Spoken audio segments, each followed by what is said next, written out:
बिस्मिल्लाहिर्रहमानिर्रहीम। अस्सलामुअलैकुम। मेरा नाम किरण शहज़ादी है और आप मुझे शहज़ादी साइक कॉर्नर के प्लेटफॉर्म से सुन रहे होंगे। Welcome to my YouTube channel in another video. जैसे कि आप में से बहुत से लोग मुझसे रिक्वेस्ट कर रहे थे कि हम इस टॉपिक के बारे में डिस्कस करना चाह रहे हैं और मेरे लिए भी काफ़ी ज़रूरी हो गया था कि मैं इस टॉपिक के बारे में बातचीत करूं, और वो है डिप्रेशन। बिकॉज आपके इर्द गिर्द भी ऐसे बहुत से लोग मौजूद होंगे जो कि डिप्रेशन नाम से तो वाकिफ होंगे लेकिन इस डिजीज़ के बारे में कुछ नहीं जानते। और मेरी सराउंडिंग में तो मुझे चलते फिरते लोग ये कहते हुए मिलते हैं कि हम डिप्रेशन को फेस कर रहे हैं, हम डिप्रेशन को एक्सपीरियंस कर रहे हैं या हमें डिप्रेशन हो गया है। तो डिप्रेशन एक्चुअली है क्या, आइए हम इसके बारे में देखते हैं।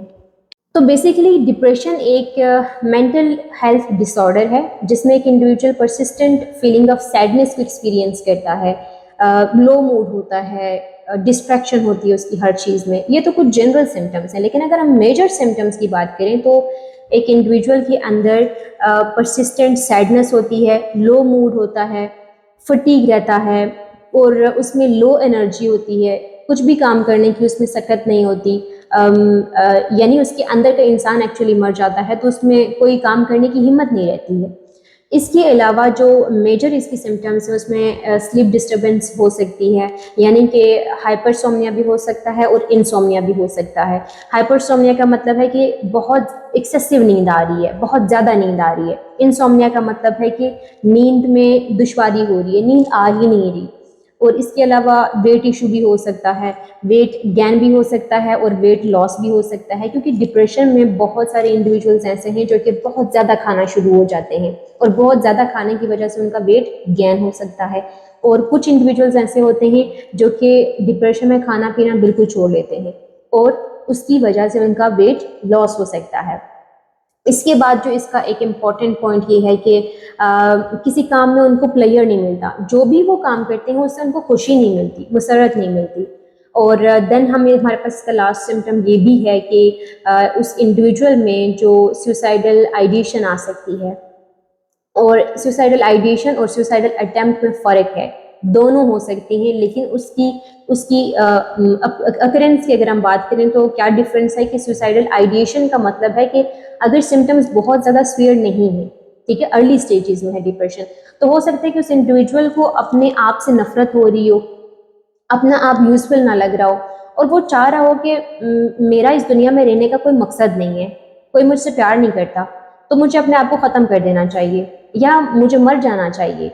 राइट, ये होती है सुसाइडल आइडिएशन, या मैं खुद को मारना चाहता हूँ। इसके बरक्स अगर जो मैंने सिम्टम्स आपको बताए हैं इनकी सीवियरिटी ज़्यादा हो जाए तो फिर वो जो इंडिविजुअल है हो सकता है वो सुसाइडल अटेम्प्ट की तरफ भी जाए, यानी कि हो सकता है कि वो अपने आप को मारने के लिए पॉइजन इनटेक कर ले, मेडिसिन खा ले, अपने आप को हैंग कर ले। ये होता है सुसाइडल आइडिएशन। तो अब बहुत सारे लोग तो यहाँ तक मेरी जो वीडियो देखने के बाद कह रहे हैं ओहो ये तो सिम्टम्स मेरे में मौजूद हैं, मैं भी लो फील करता हूँ या करती हूँ, मैं भी डिस्ट्रैक्ट हो जाती हूँ, मेरा भी कंसंट्रेशन लेवल लो हो जाता है, कभी कभी मुझे भी अपना आप यूजफुल नहीं लगता।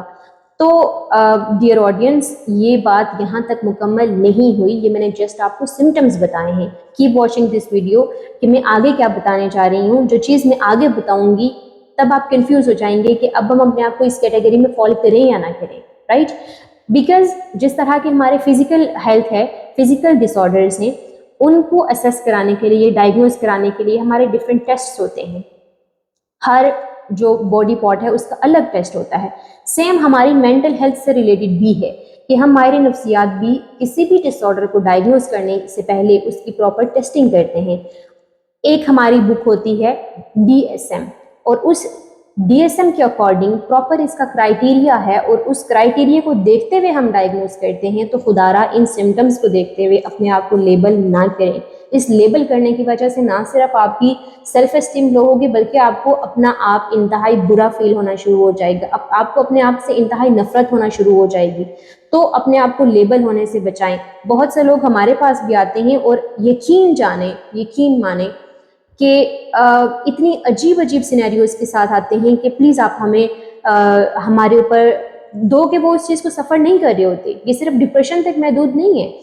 वो उस चीज़ को सफ़र नहीं कर रहे होते और उसके बावजूद कहते हैं कि प्लीज़ आप पेपर में लिख दें कि ये इंसान इस डिसऑर्डर का शिकार है, ताकि हमारे ऊपर से फलां केस अब वो हट जाए।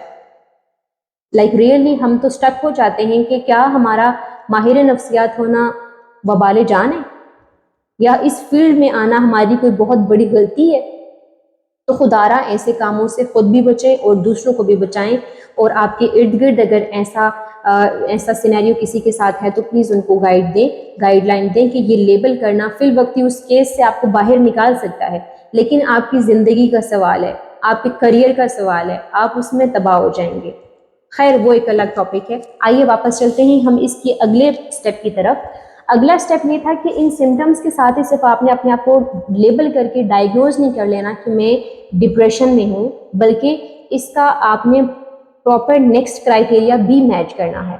अब उसमें क्या चीज़ है कि आप डिप्रेशन में तब फॉल कर रहे होंगे कि जब आप ये सिम्टम्स पिछले 15 दिन से लगातार फेस कर रहे होंगे, परसिस्टेंट कर रहे होंगे, क्योंकि डिप्रेशन एक्चुअली है ही आपके पास से रिलेटेड। अगर पास से रिलेटेड कोई चीज़ आपको ट्रिगर कर रही है और वो परसिस्टेंट 15 डेज के लिए कर रही है, तब आप इस कैटेगरी में फॉल करेंगे। लेकिन ये बात अगेन यहाँ पर मुकम्मल नहीं हो जाती। परसिस्टेंट 15 दिनों तक फॉल करने के बाद भी आप अपने आप को डायग्नोज नहीं कर सकते। सेल्फ डायग्नोसिस कभी भी ना दें। इसकी टाइप्स आती हैं, डिप्रेशन की टाइप्स होती हैं। जो मेजरली इसकी टाइप्स हैं वो है MDD और PDD। MDD major depressive disorder है और PDD परसिस्टेंट डिप्रेसिव डिसऑर्डर है, जिसको बहुत से जगहों पे डिस्थीमिया अब कॉल किया जाता है। तो मेजर डिप्रेसिव डिसऑर्डर में क्या होता है कि जो मैंने आपको सिम्टम्स बताई हैं, सैडनेस है, लो मूड है, लो एनर्जी है, फटीग है, डिस्ट्रैक्शन है, लो कंसंट्रेशन है, स्लीप डिस्टर्बेंस है, वेट लॉस, वेट गेन है, सुसाइडल आइडिएशन है या सुसाइडल अटेम्प्ट है, ये सारी जब सिम्टम्स सीवियर लेवल की हो जाती हैं तो हम उस इंडिविजुअल को या उस कैटेगरी को फॉल करते हैं मेजर डिप्रेसिव डिसऑर्डर में, राइट। इसके बरक्स जो PDD है, परसिस्टेंट डिप्रेसिव डिसऑर्डर है, उसमें हम क्या करते हैं कि उसमें इन सिम्टम्स की सीवियरिटी मैटर नहीं करती, उसमें इन सिम्टम्स का टाइम पीरियड मैटर करता है। अगर ये symptoms for the long time approximately 2 years तक लास्ट करते हैं तो फिर हम उस इंडिविजुअल को कैटेगराइज करते हैं कि ये इंडिविजुअल परसिस्टेंट डिप्रेसिव डिसऑर्डर यानी डिस्थीमिया में फॉल कर रहा है। ठीक है, तो ये कुछ चीज़ें हैं मेजरली। अब बहुत सी चीज़ें हिडन भी हैं जो कि हम डायग्नोसिस में देखते हैं।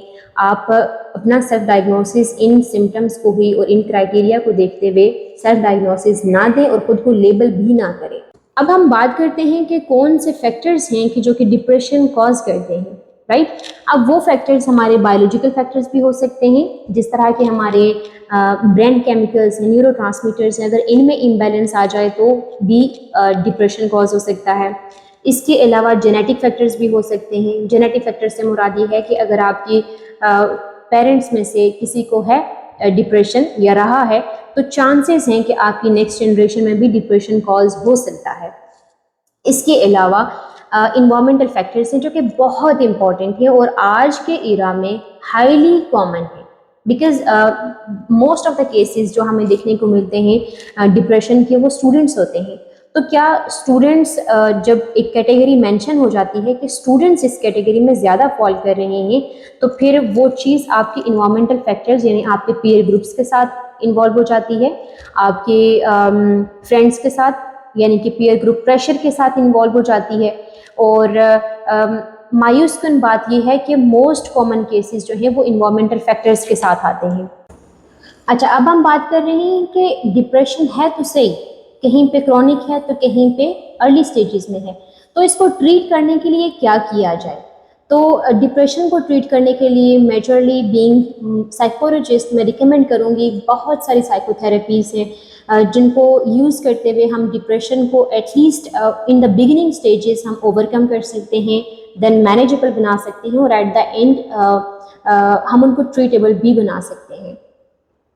सबसे पहले जिस तरह की अगर हम साइकोथेरेपीज़ को मैं बहुत ज़्यादा डिटेल में नहीं बताऊंगी अभी इस वीडियो में, बट आप अगर डिटेल में सुनना चाहते हैं, डिटेल में इसके बारे में जानना चाहते हैं कि कौन कौन सी साइकोथेरेपीज़ हैं जिनको ट्रीट करते हुए, जिनको यूज़ करते हुए हम इस डिसऑर्डर को ट्रीट कर सकते हैं, तो आप मेरी नेक्स्ट वीडियो का वेट करें। मैं अपनी नेक्स्ट वीडियो में इंशाल्लाह डिटेल में बताऊँगी स्टेप बाय स्टेप कि कौन कौन सी थेरेपीज़ हैं, साइकोथेरेपीज़, जिनसे हम डिप्रेशन को ट्रीट करते हैं। तो मेजरली हम इसमें सीबीटी यूज़ करते हैं, हम इसमें इंटरपर्सनल थेरेपी यूज़ करते हैं, हम इसमें माइंडफुलनेस टेक्निक्स यूज़ कर सकते हैं, हम इसमें चार्ट बनाते हैं जो एक्टिविटी चार्ट होता है, जिसमें एक इंडिविजुअल को बताया जाता है कि आप इसमें वो टास्क परफॉर्म करें जो आप करना चाहते हैं उनकी इंटरेस्ट के अकॉर्डिंग।